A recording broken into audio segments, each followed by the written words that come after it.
Hello बच्चों, welcome back on my YouTube channel NCERT with Kamal. और आज के वीडियो के अंदर हम लोग एक टॉपिक कवर करने वाले हैं जिसका नाम है दर्पण। आज हम लोग दर्पण के बारे में पढ़ेंगे कि दर्पण आखिर में होता क्या है। तो सबसे पहले हम ये देख लेते हैं इस वीडियो के अंदर हम लोग क्या क्या सीखने वाले हैं। तो इस वीडियो के अंदर हम लोग सबसे पहले सीखेंगे दर्पण क्या होता है, दर्पण की परिभाषा के बारे में बात करेंगे। उसके बाद हम दर्पण के प्रकार के बारे में बात करेंगे, जैसे कि समतल दर्पण क्या होता है, गोलीय दर्पण क्या होता है। ये सब कुछ हम इस वीडियो के अंदर कवर करने वाले हैं। तो वीडियो बहुत इंटरेस्टिंग होने वाला है। बड़े आसान तरीके से मैं आपको समझा दूंगा कि दर्पण क्या होते हैं, उसके टाइप क्या होते हैं। क्लास 12 में किरण प्रकाशिकी में ये वाला टॉपिक बहुत ज्यादा इंपॉर्टेंट है। अगर आपने इसको अच्छे से समझ लिया तो इसके डेरिवेशन बहुत आसानी से आप समझ सकते हो। ठीक है, तो चलिए शुरू करते हैं। सबसे पहले हम समझते हैं कि दर्पण क्या होता है। तो देखो, नॉर्मली आपने देखा होगा दर्पण जो कि आपके घरों में आप अपना फेस देखने के लिए यूज करते हो, वो क्या है, एक दर्पण है। ठीक है, कांच अलग चीज है और दर्पण अलग चीज है। ये दोनों चीजों को ध्यान रखिए। ग्लास अलग चीज है, ठीक है, और मिरर दोनों अलग चीज है। जो कांच होता है ना, उसमें हम आर पार देख सकते हैं। ठीक है, जबकि दर्पण में क्या होता है, आप आर पार नहीं देख सकते, आप अपनी इमेज को देख सकते हो। ठीक है, जिसमें आप अपनी इमेज को देखते हैं, अपने आप को देख सकते हैं या किसी और भी वस्तु को देख सकते हैं। ठीक है, तो आप समझ जाइए कि वो क्या है, दर्पण। जबकि कांच में ये सब चीजें पॉसिबल नहीं है। कांच में क्या होता है, ट्रांसपेरेंट होता है कांच। तो कांच में क्या होता है, जो प्रकाश होता है वो दूसरी ओर चला जाता है, यानी कि उसमें आपको प्रतिबिंब बनेगा लेकिन इतना क्लियरली नहीं बनेगा, थोड़ा बहुत आपको नजर आएगा। ठीक है, एक तरीके से एक शैडो टाइप की नजर आएगी। तो आप समझ जाइए कि वो क्या है, वो दर्पण नहीं है प्रॉपर्ली, वो एक कांच है। ठीक है, तो ये बात तो क्लियर होगी कि दर्पण क्या है और कांच क्या है, दोनों चीजें क्या है, डिफरेंट डिफरेंट है। अब देखिए, जो दर्पण होता है ना, उसको बनाया कैसे जाता है। तो उसकी एक सतह पर क्या कर देते हैं, पॉलिश कर देते हैं। एक सतह पर पॉलिश कर देते हैं तो उसका एक जो साइड है वो क्या हो जाता है, परावर्तक पृष्ठ बन जाता है, रिफ्लेक्ट होने लगता है वहां से प्रकाश। ठीक है, जिससे कि हमारी जो इमेज है ना वो दिखाई देती है। चलिए थोड़े परिभाषा को समझते हैं जिससे और क्लियर हो जाएगा। ठीक है, तो देखिए यहाँ पे परिभाषा क्या है दर्पण की। तो दर्पण क्या होता है, जब कांच की एक सतह पर हम क्या कर देते हैं, पॉलिश कर देते हैं। कांच की एक सतह पर क्या कर देते हैं, पॉलिश कर देते हैं, तो दूसरी सतह पूर्ण परावर्तक बन जाती है। पूर्ण परावर्तक मतलब होता है जो पूरा प्रकाश जो होता है ना, बिल्कुल भी प्रकाश दूसरी साइड जाएगा ही नहीं। यानी कि अगर प्रकाश इस पर टकराएगा तो टकरा के बिल्कुल इस साइड तो जाएगा ही नहीं, इससे दोबारा से इधर की ओर लौटेगा। समझ में आ गई बात आपको। यानी कि अगर प्रकाश यहां से आया है, इससे टकराया है और लौट गया, तो समझ जाइए वहां पे क्या हो गया, उस पृष्ठ एक पूर्ण परावर्तक पृष्ठ बन जाएगा। पूर्ण परावर्तक पृष्ठ का मतलब होता है एक भी प्रकाश किरण दूसरी साइड निकल के नहीं गई। समझ में आ गई बात आपको। जबकि कांच क्या होता है, आपने कांच में देखा होगा, कांच में जो धूप भी आती है तो वो थोड़ी सी क्या है, इधर निकल के चली जाती है। लेकिन दर्पण में आपको ये सब चीजें नहीं मिलेंगी। दर्पण एक तरीके से एक दीवार होती है। ठीक है, समझ में आ गई बात आपको। तो क्या होता है दर्पण, ये बात क्लियर हो गई। जब कांच की एक सतह पर हम क्या कर देते हैं, पॉलिश कर देते हैं, तो उसकी दूसरी सतह क्या बन जाती है, पूर्ण परावर्तक बन जाती है। और इस युक्ति को ही क्या बोलते हैं, दर्पण कहते हैं। क्लियर हो गया यहां तक क्या होता है दर्पण। ठीक है, अब हम बात करते हैं यहाँ पे दर्पण के प्रकार की, कि दर्पण कितने प्रकार के होते हैं, क्योंकि ये बहुत ज्यादा इंपॉर्टेंट टॉपिक है। अब देखिए, दर्पण की अगर हम बात करें तो मुख्यतः दर्पण वैसे तो तीन तीन प्रकार के बोलते हैं, लेकिन आपको जो मेनली जो दर्पण पढ़ने हैं वो दो टाइप के दर्पण पढ़ने हैं। कौन कौन सा, सबसे पहले आपको पढ़ना है समतल दर्पण। ठीक है, और दूसरा पढ़ना आपको गोलीय दर्पण।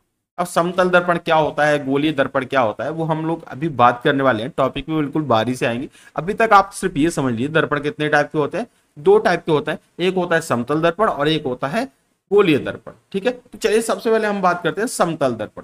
अब देखो, जो हमारे घरों में जो दर्पण होता है, हमारे घरों में जो कांच होता है ना, दर्पण मिरर, जो हमारे घरों में हम अपना फेस देखते हैं, तो वो कौन सा दर्पण होता है, वो होता है हमारा कौन सा, वो होता है हमारा समतल दर्पण।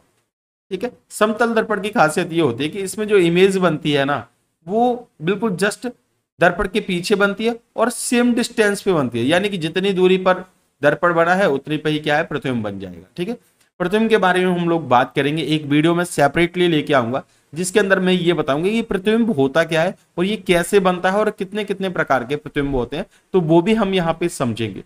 तो इसीलिए मैं बोल रहा हूँ आपसे, अगर आपको ये वीडियो पसंद आ जाए, इसको पूरा देखना।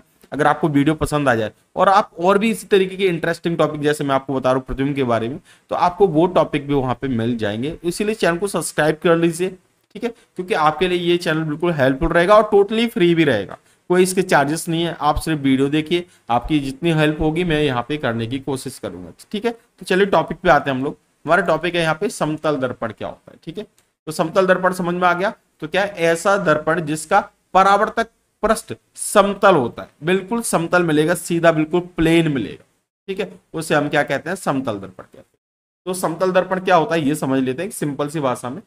जिसका परावर्तक पृष्ठ यानी कि इसकी जो प्लेट होती है ना, कांच की जो सतह है जहां पे हम फेस देखते हैं, वो बिल्कुल प्लेन मिलेगा, कहीं पे मोटा या पतला नहीं मिलेगा, या इस तरीके से नहीं मिलेगा, कर्विकल नहीं मिलेगा, ठीक है, हमेशा सीधा मिलेगा, स्ट्रेट मिलेगा, प्लेन मिलेगा, ठीक है, तो उसको हम क्या बोलेंगे, समतल दर्पण। अब समतल दर्पण ये तो एक तरीका है पहचानने का, नॉर्मली स्पर्श करके कहीं वो बीच में पतला तो नहीं है, मोटा तो नहीं है, इस तरीके से, ठीक है। दूसरा तरीका इसका प्रतिबिंब का है।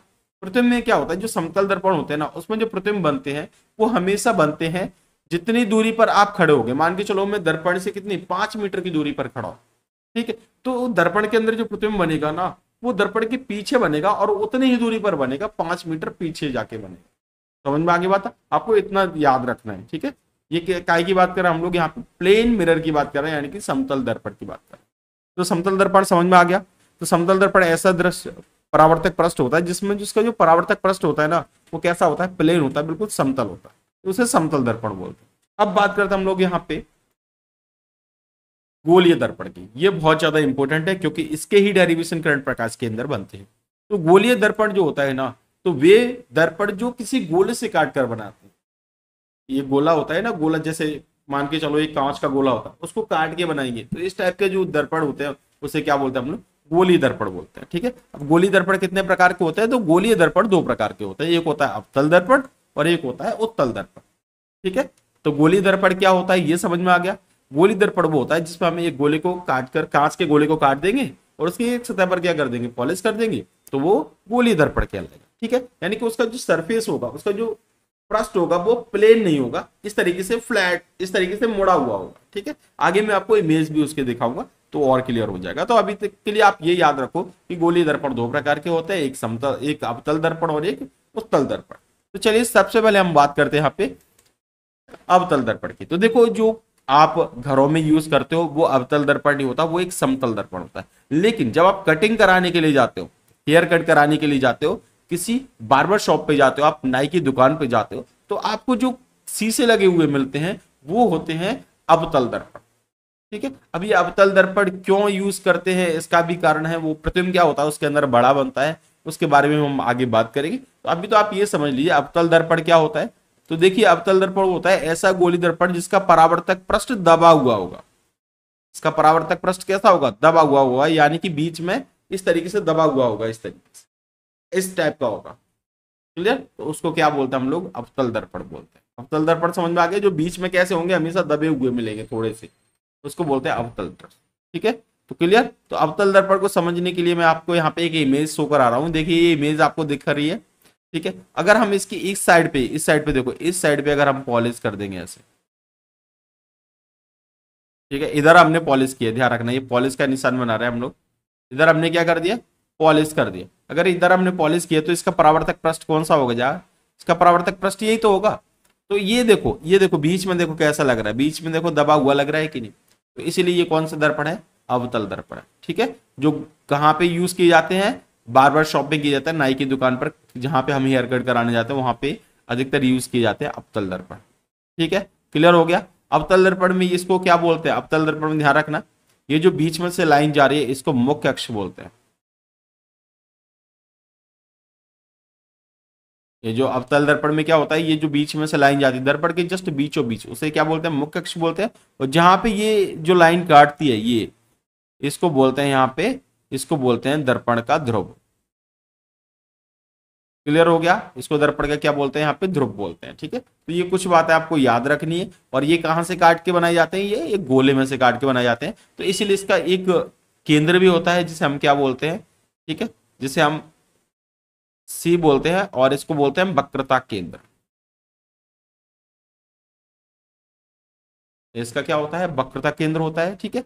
और जहां पे यहां तक की जो दूरी होती है उसे वक्रता त्रिज्या बोलते हैं। तो इतना आपको याद रखना है। इसमें सी होता है, ठीक है, यानी कि वक्रता केंद्र होता है, और क्या होता है, ध्रुव होता है जिसको हम पी से डिनोट करेंगे, ठीक है। और ये जो सीधी लाइन होती है उसको क्या बोलते हैं, मुख्य अक्ष बोलते हैं, ठीक है। और एक और इसमें मिलेगा, दर्पण से केंद्र से पहले मिलेगा, वो मिलेगा आपको एफ, यानी कि मुख्य फोकस। तो ये होते हैं अवतल दर्पण के अंदर। गोलीय दर्पण में ये चीजें आपको जरूर मिलेंगी, ठीक है, जब आप डेरिवेशन को सॉल्व करोगे। तो अगर आपको परिभाषा समझनी है तो परिभाषा तो यही है इसकी सिंपल सी, कि अगर हम जो ऐसा गोलीय दर्पण जिसका परावर्तक पृष्ठ कैसा हो, दबा हुआ हो, बीच में कैसा होगा, दबा हुआ होगा, तो आप समझ जाइए वो दर्पण कौन सा है, वो अवतल दर्पण है। ठीक है, और इसके कुछ डेरिवेशन समझने के लिए आपको इसके कुछ पॉइंट समझने पड़ेगी। जैसे जो सेंटर से जो लाइन जाती है उसको क्या बोलते हैं, मुख्य अक्ष बोलते हैं। ठीक है, और जो यहाँ पे ये टच पॉइंट होता है ये कौन सा होता है, पी होता है, और ये इसका वक्रता केंद्र होता है, ये इसका क्या होता है, फोकस होता है। ये चीजें आपको समझनी है। ठीक है, अगला आता है यहाँ पे, ये तो क्लियर हो गया, यहाँ पे आपको दिखा दिया। ठीक है, ये है उत्तल दर्पण। अब देखो उत्तल दर्पण क्या होता है। उत्तल दर्पण क्या होगा, जस्ट इसका अपोजिट होगा, कि ऐसा गोलीय दर्पण जिसका परावर्तक पृष्ठ कैसा हो, उभरा हुआ हो। ध्यान रखना, अवतल में परावर्तक पृष्ठ कैसा था, दबा हुआ था। अवतल में परावर्तक पृष्ठ दबा हुआ था, जबकि उत्तल में परावर्तक पृष्ठ कैसा है, उभरा हुआ है। अब देखो ये मैं आपको दर्पण दिखा रहा हूं, ये वाला, ये जो रोडों पे लगा हुआ था ये वाला दर्पण, ये एक उत्तल दर्पण कैसे है, देखो इसमें बीच में देखो आप, ये वाला पॉइंट बीच में देखो, ये जो पॉइंट नजर आ रहा है ना, ये कैसा है, देखो बीच में उभरा हुआ है कि नहीं, इस तरीके से बाहर को निकला है। इसका मतलब क्या हो गया, ये एक उत्तल दर्पण है। ठीक है, तो आप यहाँ पे टच करके भी पहचान सकते हो कि कौन सा उत्तल है, कौन सा अवतल है और कौन सा समतल है। तो समतल में हमेशा फ्लैट मिलेगा। ठीक है, अवतल में कैसा मिलेगा, दबा हुआ पृष्ठ मिलेगा, और उत्तल में क्या होगा, वही पृष्ठ क्या होगा, इस तरीके से उभरा हुआ मिलेगा, जैसे कि इस इमेज के अंदर दिखाई दे रहा है। ठीक है, तो ये होता है उत्तल दर्पण। ठीक है, समझ में आ गया आपको उत्तल दर्पण क्या होता है। उत्तल दर्पण में भी यही होता है, आप क्या करते हो, इसमें अंदर की साइड पॉलिश करते हो, ध्यान रखना है। इसमें पॉलिश किधर की ओर होती है, अंदर की ओर होती है, पॉलिश अंदर की ओर होती है। ठीक है, तो इसका वक्रता केंद्र किधर होगा, इसका वक्रता केंद्र यहाँ पे होगा, इसका फोकस भी इधर होगा। ठीक है, और पी तो आपका यही रहेगा। ठीक है, समझ में आ गया। देखो इसमें उभरा हुआ है कि नहीं, ये वाला पृष्ठ, ये जो पृष्ठ है ये क्या है, उभरा हुआ है, इसीलिए कौन सा दर्पण है, ये उत्तल दर्पण। ठीक है, तो समझ में आ गया उत्तल दर्पण क्या होते हैं। अगले वीडियो के अंदर हम लोग समझेंगे प्रतिबिंब क्या होता है, इस पर प्रतिबिंब किस तरीके से बनेंगे, उत्तल दर्पण प्रतिबिंब कैसे बनेंगे, अवतल दर्पण पे कैसे प्रतिबिंब बनेंगे, अगले वीडियो के अंदर सीखेंगे। तो चलिए मिलते हैं। अगर आपको वीडियो पसंद आ गया है तो प्लीज वीडियो को लाइक कर दीजिए, चैनल पे नए हो चैनल को सब्सक्राइब कर दीजिए। मिलते हैं एक नई वीडियो के साथ, तब तक के लिए जय हिंद, वंदे मातरम।